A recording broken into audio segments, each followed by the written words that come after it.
Hey guys, JH1 here, and welcome back to another video. First of all, this video is sponsored by Mystery Tackle Box, and today we're going to be opening up that box and doing a slam on it, trying to catch a bass on every single lure inside the box. So, it's a beautiful day today. Let's out to the pond and let's get on some good fish today.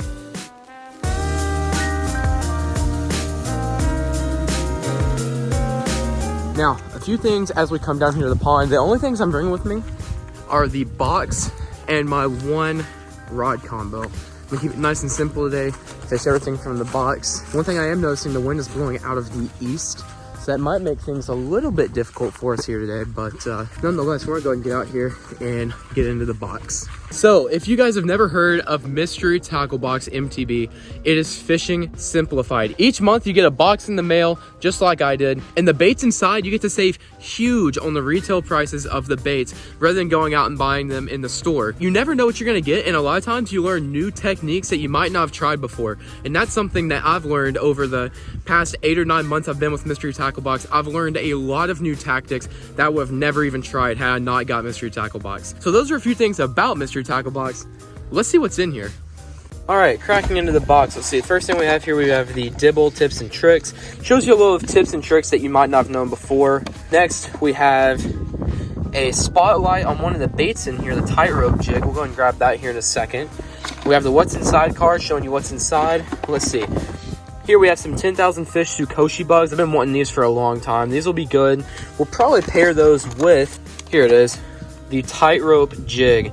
Super small finesse jig. I will probably pair these two together. Next we have some wide gap hooks right here, and I'm sure those will work well with these. They're a Weston stickworm. That's pretty cool. These two will go together pretty well. Next we've got some super small crawfish. I might do like maybe a Texas rig with those. Cool little sticker right here that might have to go in the back of the car. Then we've got a Guggen Squad banger right here, a little square bill. And finally, we have a Lucky John flat crank. This is gonna be in red. So let's go and get all this stuff in here so it doesn't blow away. This wind is pretty brutal today.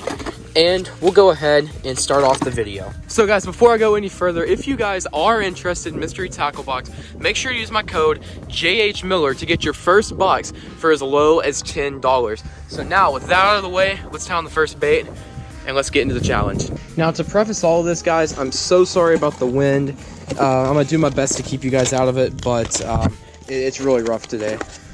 So we're gonna be starting off with the tightrope jig paired with the Tsukoshi bug. We're going to do that first. I think that's a good way to start off. Kind of feel out the bite, get something on the bottom, and see if they're even biting over here. Really, really stretchy. Look at that, guys. Huh. That's actually really cool. I like that. All right.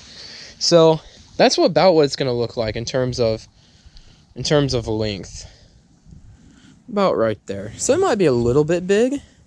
I don't know if I should maybe trim some off or what, but we're just gonna run it straight up. This plastic is actually super cool. It's like really, really stretchy. So here's our product right here. It's like a really weird looking profile. Look at that. Huh, it's almost like a modified Ned rig. Like it's really small and the Tsukoshi bug really sticks out the back, but then you have the flare of the skirt on the jig. That's really nice. Okay, let's tie her up and fish it. Put it out there. What I might resort to doing is actually walking to that other side and casting this along those trees, kind of putting it in some areas of cover. I'll start off with a Guggen Squad banger just because it's going to dive a little bit shallower and I can cover the shallow areas. That's what we'll do. We're going to go and put this down to the side until I can actually go fish cover with it, because like I said, I would walk over there right now, but with this rain coming in, if I get stuck over there and it starts raining, then all my computer's gonna get soaked. All that stuff is just gone. So I don't feel like that's worth losing everything. This is a cool little color. It has like a blue, like a cyan, dark cyan, black, purple, something back.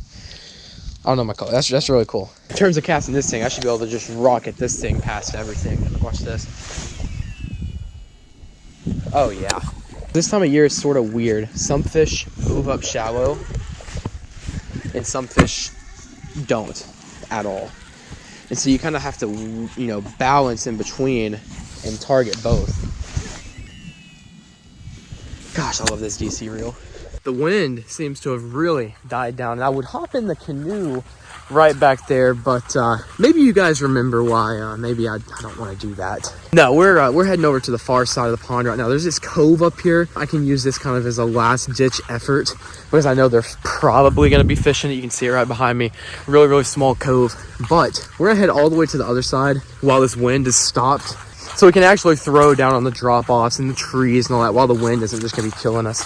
So we're gonna head over there. I think that's our best bet, but that's what we're gonna do. Hey, hey, hey, hey, hey, hey. Okay, they're getting out of here. I thought that was about to get bad. Friggin' hate geese, man. They hate me too. All right, right here is a good starting spot. Set our box down and set our bag down. Make sure there's no fire ants. Okay, there's not. All right. I feel like all it takes to start catching fish, especially on a day like today, is just getting in that right spot. Getting where those fish are going to be stacked up and ready to bite. Because a bait like this, if you're bringing it by like 1 or 2 fish and not getting a bite, they might not want it. But if you bring it by 30 or 20, then you might come across one that wants it. And so that's the philosophy behind these moving baits, especially this time of year.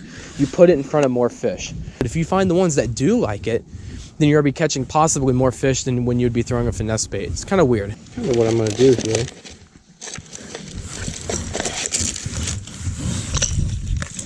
I'm a fan of this crankbait. 5 to 9 feet, so it's going to get down there where I need it to get down to. Huh. This is a cool little crankbait. Let's put that crankbait down and put this one on. This is a whole different style crankbait. It's going to be diving deeper. It has a whole different color on it. I'm sure it's going to have a different vibration or sound and wobble and all that. It's a complete 180 on the last bait. You guys want to talk about a struggle? This is the struggle today.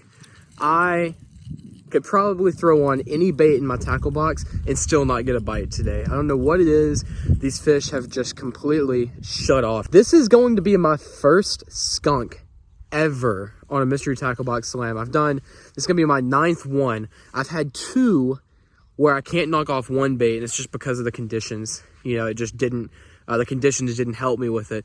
But this one, the conditions are perfect.